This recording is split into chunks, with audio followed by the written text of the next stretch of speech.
네, 오늘은 마가복음 12장 28절에서부터 34절.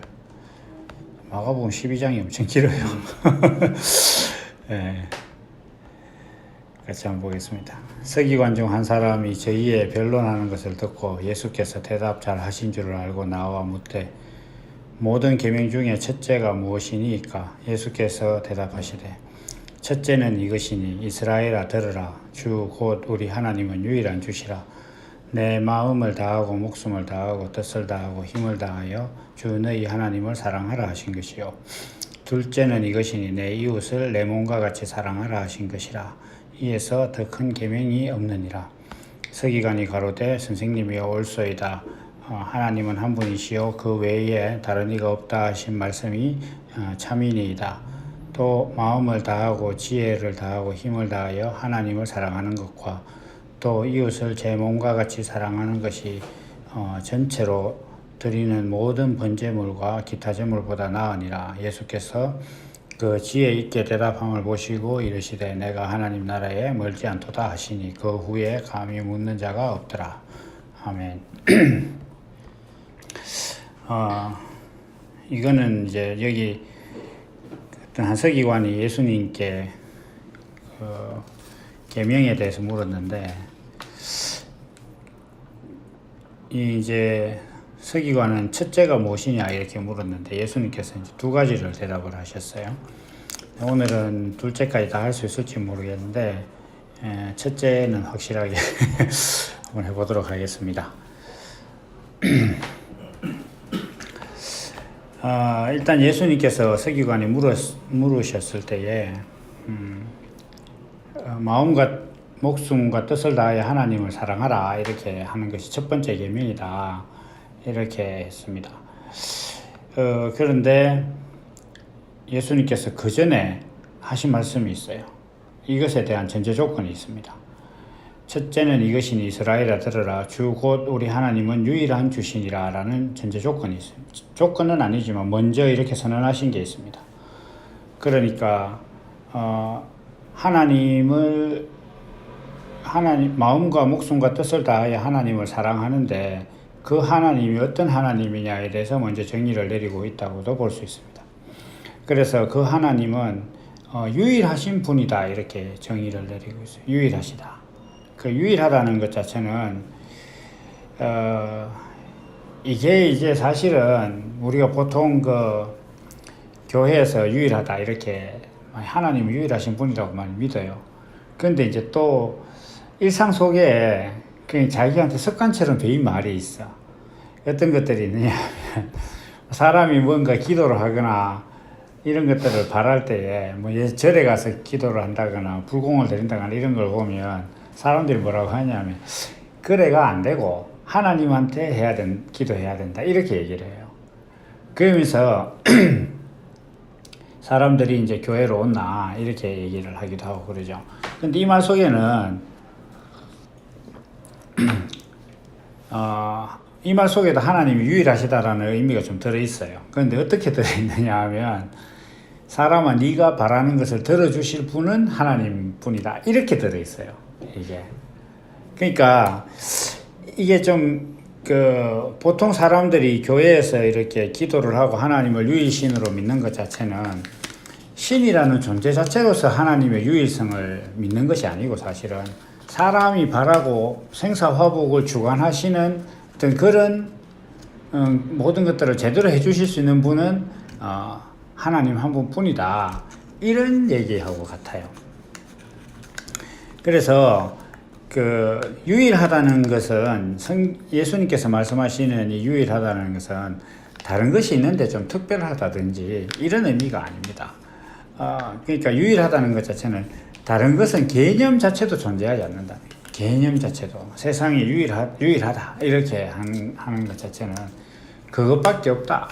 그러니까 그 외에는 다른 사람들이 생각도 할 수 없다. 이런 것이죠. 우리가 이제 가장 보편적으로 다신론에 대해서 이제 좀 정의가 된 게 그리스 로마 신화에 보면 뭐 수를 관장하는 신이 있고 어쩌고 저쩌고 뭐 이렇게 서로 상승이 막 있고 막 이래요. 그러다가 이제 제일 꼭대기에 뭐 제우스가 있고 뭐 이렇게 되죠. 근데 그 그리스 로마 신화를 기독교인들이 믿느냐? 안 믿죠. 안 믿고 비판합니다. 비판하는데 문제는 뭐냐면 기독교인들의 신앙도 앞서 이야기한 것처럼 부처나 다른 신에게 빌거나 또 뭐 무당에게 가서 구태가 되는 게 아니고 그 문제를 해결하려면 하나님께 빌어야 한다라는 것 자체를 유일한 신앙이다. 하나님을 유일신으로 믿는 신앙이다. 이렇게 생각을 해요. 아닐 것 같지만 아마 여기서 자유롭지 못할 겁니다. 이 문제가 이제 더 나가면요, 이제 더 원초적으로, 하나님을 믿는, 지금 이 대화는 뭐냐면, 첫 번째 되는 계명이 무엇이냐, 내가 하나님의 말씀에 무엇을 지켜야 할 것이냐, 이렇게 하는 문제단 말이에요. 그런데 여기서 하나님께서는 먼저 하나님이 유일한 신이다라는 걸 정의를 내려놓고 그 하나님에게 마음과 목숨과 뜻을 다해 하나님을 사랑하라. 이것이 개념이라는 거죠. 이제 첫 번째 계명이라는 거죠. 그런데 우리 십계명을 보면 첫 번째 계명이 나 이외에 다른 신을 두지 말라 이렇게 했단 말이에요. 이게 이제 사람들은 뭐 우상을 만들지 마라 하는 것들도 뒤에 있고 이렇게 한데, 이게 어떤 나 이외에 다른 신을 두지 말라 이렇게 하는 것 자체는 뭐냐면 우리 신이라는 개념을 생각을 해야 됩니다. 신이라는 것 자체는 우리가 많은 사람들이 종교를 갖고 있고 뭐 기독교, 천주교, 불교, 뭐 토속신앙, 뭐 어떤 이런 모든 것들을 갖고 있는데, 그런 신들은 우리가 생각하는 그런 모든 신들은 어떤 공통점이 있느냐 하면 사람이 바라는 것에 대한 사람이 바라는 것들을 성취시켜 줄 수 있는 능력을 가지신 분이라고 생각을 해요. 근데 이게 잘 생각해 보면 신이 아니에요. 종이야, 종. 내가 원하는 것을 이루어주는 종이란 말이에요. 자, 알라딘의 램프에 있어서 그 안에 들어있는 진이 맞죠? 진이라는 도깨비라고 해야 되나 뭐라고 해야 되나 우리를 요즘 뭐 우리나라로 치면 하여튼 뭐 신비한 능력을 가진 존재가 있는데, 그 존재는 램프의 주인보다 어마어마한 능력을 갖고 있어요. 어마어마한 능력을 갖고 있고, 뭐 주인이 원하는 거면 하늘을 날게 해줄 수도 있고, 뭐 다른 데 데려가 줄 수도 있고, 뭐 검은 보화를 막 이렇게 만들어 줄 수도 있고 이렇게 한단 말이에요. 다 할 수 있는데 누가 주인이냐 하면 램프를 들고 있는 사람이 주인이단 말이에요. 이거는 우리가 어떤 사람도 알라딘의 램프나 우리나라 토속신앙에 있어서 도깨비의 어떤 그런 것들을 있어서 진이가 사람의 그 주인의 주인이다 이렇게 얘기 안 해요. 그건 분명히 사람이 그 램프를 갖고 있는 사람이 주인이고 그 안에 들어있는 램프의 요정은 종인 거예요. 하나님을 믿거나 부처를 믿거나 하는 이런 모든 관계도 사실은 이 관계예요. 사람들은 자신들이 신을 섬긴다고 생각하겠지만 엄연히 우리가 논리적으로 생각해 보면 종을 하나 부리려고 종을 부리려고 하는 거예요. 내가 원하는 게 있는데 내가 못한다 이거야. 그러니까 이걸 해줄 수 있는 어떤 그런 능력이 있는 신을 바라자. 내가 이제 믿자. 그러면 그분이 해준다. 그렇게 이래 접근을 하다 보니까 좋다. 그러면 이 give and take니까 내가 뭘 해줘야 그 양반이 내가 원하는 걸 해줄 것이냐를 궁리하는 거예요. 신학교에서 공부하는 거 한마디로 딱 그거예요. 우리가 어떻게 하면 하나님을 잘 부릴 수 있을 것인가. 이걸 공부하는 데가 신학교란 말이에요. 어떻게 하면 하나님의 마음을 살살 꼬셔가지고 내가 원하는 것을 얻을 것인가 이렇게 해야 한단 말이에요. 이거는 한마디로 딱 이야기해서 신이 아니란 말이에요. 그래서 하나님께서 나 이외에 다른 신을 두지 말라 이렇게 하셨는데, 신이라는 그 존재 자체가 하나님 한 분이시고, 이게 어떤 십계명 뒤에 가면 내 이름을 망령되이 일컫지 말라든지 이런 것들이 연결되어 있어요. 연결되어 있는 것들은 뭐냐 하면 하나님은 신이시고 신이라는 존재 정체성에 대해서 함부로 너 그 마음대로 훼손시키지 말아라 이런 거란 말이에요. 그리고 그 대상은 나 하나밖에 없다 이런 개념이란 말이에요. 그래서 이것이 먼저 정립이 되어야 그 다음에 뭐 네가 마음을 다하고 목숨을 다하고 뜻을 다하여 하나님을 사랑하든지 뭐 죽이든 살리든 이렇게 하는 거다.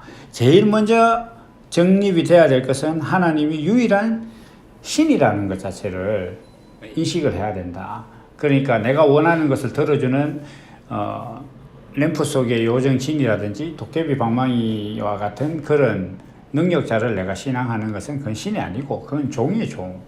그래서 하나님을 신으로, 하나님만 신으로 섬겨야 된다 이렇게 한다는 것 자체는, 그러면 그 램프의 요정과 진정한 신의 개념 차이는 무엇이냐 이렇게 할 때, 신은 나에 대한 생사화복을 갖고 있어요. 나의 주관자라는 거지. 자기 마음대로 할 수 있다는 거야. 사람들은 인간 사회에서 이제 인간 존엄성이라든지 이런 것들이 있다 보니까 사람을 함부로 대한다는 것에 대해서 굉장히 터부시해요. 근데 그거는 사람을 지으신 이가 없다고 생각할 때 이야기고, 사람을 지으신 이가 있다고 생각을 하면 사람이 지으신 이에 의해서 좌지우지되고 뭐 심지어 살고 죽고 하는 그런 문제가 거기에 종속되는 것 자체는 아무런 문제가 없는 거예요. 세상의 법률적으로도 전혀 위배가 되지 않는단 말이에요. 공장에서 물건을 만들었는데 출하되기 전에 불량이라고 생각해서 부순다. 그 옛날에 삼성의 이건희 회장이 휴대폰인가 뭐 한 것 갖고 불사 지른 적이 있어요. 구민가 어디 가서 수원인가 공장에서 이게 제품이냐고. 그 아무 문제가 안 돼. 몰라. 그 불 피웠다고 환경 문제가 되면 되지. 자기가 만든 물건 자기가 폐기하는데 아무 문제 없단 말이에요. 밖에서 보면 그 칸이 나 하나 주지 이렇게 싶어도 아무 문제 없는 거란 말이에요. 그러니까 사람이라는 존재에 대해서 인간 존엄성을 운운하고 막 이렇게 하면서 하나님이 사람한테 그럴 수 있겠느냐. 그러면 안 되지. 왜 선악과를 만들어 가지고 이렇게 골치 아프게 했느냐라고 이야기한다는 것 자체가 뭐냐 하면 하나님을 신으로 믿지 않는 거단 말이에요. 하나님을 유일신으로 섬기는 게 아니란 말이에요. 그리고 이제 제가 자주 이야기하는 걸로, 교회에서 하나님 세상이 잘못됐으니까 이거 좀 바르게 해주십시오. 뭐 이런 문제가 왜 있습니까? 하나님 뭐 하십니까? 이렇게 이야기하는 것 자체도 그건 하나님을 신으로 섬기는 거예요. 이게 지금 하나님을 믿느냐 안 믿느냐의 문제가 아니라 하나님을 신으로 인정조차 안 하는 문제단 말이에요. 그런 문제 자체가. 그런데 사람들은 그냥 내가 원하는 것을 이루어주는 어떤 그런 도구 같은 종처럼 하나님을 부리려고 해요. 그런데 이제 하나님께서는 아니다. 모든 계명이 어떤 계명이라도 시작이 되려면, 계명이라는 것이 시작이 되려면 상대가 신이어야 되고, 그 하나님께서 신이고, 그것도 다른 신은 개념조차 없고 나만 신이다라는 것이 인정이 돼야 그 하나님으로부터 나오는 계명이 준수가 될 수 있다. 하나님을 신으로 인정하는 것에서부터 시작되는 것은 내가 살든 죽든 그런 것에 대해서 관여하지 않는 어떤 그런 가치관을 가지고서 하나님을 믿기 시작하는, 그게 마음과 목숨과 뜻을 다하여 하나님을 사랑하는 것이지, 하나님 그래도 이거는 좀 해주시면 안 되겠냐든지 이렇게 나가면 이거는 계명을 안 지키는 것이 아니라 하나님을 유일한 신으로 인정조차 안 하는 것이라는 거예요. 그래서 이것이 우리가 생각을 할 때 상당히 중요한 부분이다. 그래서 더 나아가서 이제 신이라는 존재는 그러면 절대성을 갖고 있으니까 어떤 절대성을 갖고 있느냐. 우리가 사용하고 있는 휴대폰이 만약에 어떤 자아인식을 할 수 있다면 사람은 휴대폰에게 신이 될 거예요. 왜냐하면 자기가 이제 존재하는 목적이라든지 자기가 만들어진 이유 같은 걸 사람이 갖고 있으니까. 그러면 이 존재, 신이라는 존재는, 신을 인식하는 존재가 자기의 존재 목적과 왜 존재하게 됐는 이유와 그 과정을 알고 있는 분이 신이란 말이에요. 신이라는 존재는 뭐 전지전능하고 뭐 지구를 거꾸로 돌리고 이렇게 하는 게 그게 신이 아니라, 어떤 한 존재가 자기의 존재한 목적과 어떤 과정과 이유 같은 것들을 형성한 그 상대가 한 존재의 신이에요. 다른 게 신이 아니다 말이에요. 신이라는 것에 대해서 우리가 정의를 정확하게 내려본다면, 그러니까 뭐 종이컵이 만약에 자아인식이 가능하다 그러면 사람이 종이컵의 신이 되는 거예요. 사람이 어떤 그 목적을 갖고 종이컵을 만들었으니까. 그러니까 이러한 신에 대한, 하나님은 그런 분이다라고 인정을 할 때 그때 비로소 하나님이 유일한 신이 되는 거예요. 따라서 하나님은 나의 존재 목적을 갖고 계신 분이다. 내가 존재하게 하신 분이다. 이것이 자기 안에서 믿음으로 인정이 될 때 그때 비로소 하나님이 그 사람에게 유일신이 되는 거예요. 그렇게 유일신이 됐을 때 그 다음에 그러면 자, 하나님께서 내가 존재하는 목적을 갖고 계신다. 그럼 하나님께서 나를 왜 존재케 하셨느냐라고 생각할 때 그 물음에 답하시는 순간부터 모든 것이 계명이 되는 거란 말이에요. 그러니까 계명이라는 것이 있으려면 뭐 하나님께서 내게 무엇을 말씀하셨지 이게 중요한 게 아니라 그 사람이 하나님께서 나의 신이다라는 것이 인정이 되는 순간부터 되는 거란 말이에요.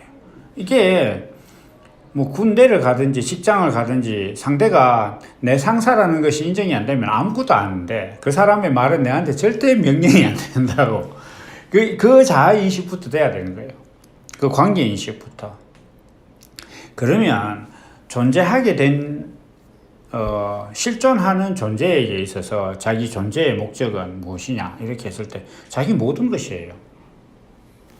그래서 마음과 목숨과 뜻이라는 것 자체는 이 사람이 가지고 있는 뭐 영육간, 뭐 그 다음에 마음과 정신과 영과 뭐 영혼과 생각과 이렇게 육신 이 모든 것들을 다해서 하나님을 사랑하라 이렇게. 근데 이 사랑이라는 것도 글쎄요 뭐 이렇게 여러 가지 사랑이 있지만 사랑은 결국 의미예요. 제가 볼 때는. 그러니까 세상에 여자가 뭐 반이라고 치고 남자가 반이라고 해도 부부가 되면 딱 나에게 의미 있는 여자, 의미 있는 남자 딱 그렇게 한 명이 되는 거예요. 의미가 있는 사람이 되는 거란 말이죠. 그래서 하나님과 나를 두고 사람이 하나님을 사랑하고 하나님께서 사람을 사랑하신다 이렇게 할 때 특히 이제 그 사도 요한이 나중에 그 요한 1서에서 말하기를 사람이 하나님을 먼저 사랑한 게 아니고 하나님께서 사람을 먼저 사랑하셨다. 우리를 먼저 사랑하셨다. 이렇게 했다는 것 자체는 하나님께서 하나님과 사람 관계에 있어서 하나님이 사람보다 먼저 물론 모든 걸 먼저 하시지만 무엇을 먼저 시작하게 하셨느냐 하면 하나님께서 사람을 존재하게 하시는 것에서부터 시작됐다는 거예요. 그러면 이 존재하게 하시면서 하나님께서는 사람이 존재하게 하실 때에 그게 의미를 두셨어요. 어떤 의미를 두셨냐 하면 나의 형상을 따라서 하나님의 형상대로. 그러니까 나는 영이니까 눈에 보이지 않는 영이니까 이 영이 어떠한 영인지를 표현할 수 있는 형식으로서 사람을 만들었다라는 그런 하나님이 가지신 의미가 있다는 거예요. 이것은 무엇이냐 하면 너는 나의 표현 양식이다. 이러한 의미를 갖고 있다. 이게 하나님이 사람을 사랑하신 거라는 거예요. 그러면 사람 입장에서는 하나님을 어떻게 사랑하느냐 이렇게 했을 때 하나님께서 내게 주신 의무를 표현하는 것 그게 계명이에요. 계명이고 그게 사랑이란 말이에요. 그러니까 하나님께서 내게 육신을 주셔서 하나님의 의를 표현하고자 하신 그 의를 내가 표현하는 그것이 바로 계명이고 그것이 사랑이라는 거예요. 이게 이 하나님께서 사람을 만드실 때 목적을 갖고 있고 사람이라는 존재는 하나님이 자신을 만든 창조주로서의 어떤 그런 존재라는 것을 인식하고 유일한 신이라는 것 이거 하나만 인정을 해도 사실 성경은 거의 쉬워요. 사람들이 성경을 연구하는 것 자체는 하나님을 신으로 인정 안 하니까 연구를 하는 거예요. 하나님을 신으로 아까 이야기한 것처럼 그 알라딘의 램프에 있는 요정처럼 하나님을 생각하니까 어떻게 하면 하나님이 움직일까 이렇게 하니까 그걸 공부하고 신학을 하는 것이지 하나님은 나를 만드신 분이고 그가 나를 좌지우지하는 것에 있어서 나는 뭐 육신을 갖고 때로 고통을 당할 수 있지만 거기 나는 끌려가기만 하면 돼 이렇게 생각하는 사람은 공부할 필요도 없고 하나님의 모든 계명이 그 안에 이루어져 있는 거단 말이에요. 그러니까 이것이 이제 계명이라는 것 자체가 시작이 되려면 바로 여기서부터 시작이었나. 하나님께서 유일한 신이다. 종이 아니고 내 소원이나 들어주는 능력자가 아니라 신이다 라는 것을 인정하는 순간 하나님과 나와의 모든 관계는 사랑이 되고, 그것이 서로 의미가 있는 그런 관계가 되고, 그것이 바로 하나님과 나의 어떤 그런 계명이 된다. 그래서 성경에 이제 예수님 이후의 사도들이나 예수님의 제자들이 늘 이야기, 먹든지 마시든지 무엇을 하든지 하나님께 하나님의 영광을 위해서 하라든지, 쉬지 말고 기도하라, 항상 기뻐하라, 이렇게 하는 어떤 그런 모든 순간들이 다 이 말씀이 이제 재해석되는 거란 말이에요. 그러니까 그리스도라는 심령이 하나님의 영이 자기 안에 이제 본성이 돼서 그것이 육신으로 표현되는 그리스도라는 존재로서 자기가 살아가게 되면, 그때부터는 모든 삶의 순간순간들이 다 하나님을 표현하게 되는 것이고, 그 하나님을 표현하게 되는 그 삶이 바로 예수님께서 말씀하신 마음과 목숨과 뜻을 다해서 하나님을 사랑하는 어떤 그런 것이 되는 것이다. 이렇게 되는 거예요. 그래서 성경이라는 것이 정말 어떻게 보면 되게 단순해요. 그러니까 하나님을 신으로만 믿어도 사실 거의 대부분이, 그럼 하나님을 신으로 인정하고, 그러면 그 신이 나에게 무엇을 원하시는가, 왜 나를 창조하셨는가, 여기까지만 알면 성경은 사실 거의 다 한 거예요. 제가 볼 때는. 그 나머지는 강론이에요. 그래서 이것이 계명이다. 우리가 다시 한번 지금 이제 상기해 볼 것은, 예수님께서 지금 이 말씀을 하시고 있는 순간은 십자가를 지러 가시는 순간, 최후의 변론 같은 거예요. 지금 이게 법정으로 치면. 그래서 그때 하시는 말씀이니까, 하나님을 유일신으로만 섬겨도 너희가 지금 내가 그리스도로서 어떤 십자가를 지러 가는 이러한 것들이 이해가 될 것이다. 왜냐? 하나님을 신으로 인정하면 사람은 육신이라는 것이 하나님을 위해서 소비되는 것이라는 걸 알 수밖에 없다. 그러니까 이제 예수님께서 지금 이런 말씀을 하고 계십니다. 오늘 예상대로 두 번째 내 몸과 같이 사랑하라는 다음번에 해야 되겠습니다. 그래서 다음 시간에 하도록 하고, 오늘은 여기까지 하도록 하겠습니다. 감사합니다.